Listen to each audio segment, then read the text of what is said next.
ચમાડીમાં આરોગ્ય સબ સેન્ટરનું ડિમોલિશન નબળી કામગીરી સામે સરકારની કાર્યવાહી એન્જિનિયરને ફટકારાઈ નોટિસ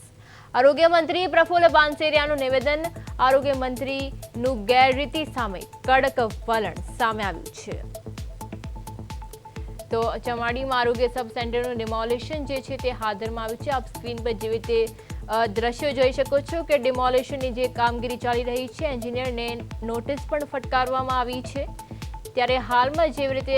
આરોગ્ય મંત્રી પ્રફુલ્લ પાનસેરિયાનું નિવેદન સામે આવ્યું છે ત્યારે આ આરોગ્ય સબ સેન્ટર નિર્માણ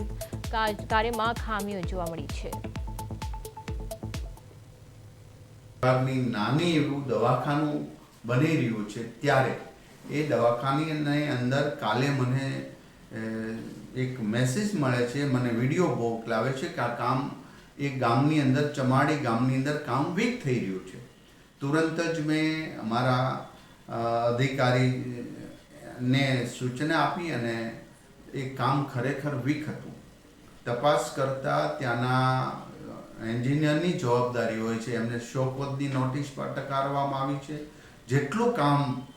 વીક થઈ રહ્યું છે એનું અત્યારે ડિમોલિશન કામગીરી શરૂ। આ ચમાડી ગામનું આરોગ્યનું સબ સેન્ટર બને છે।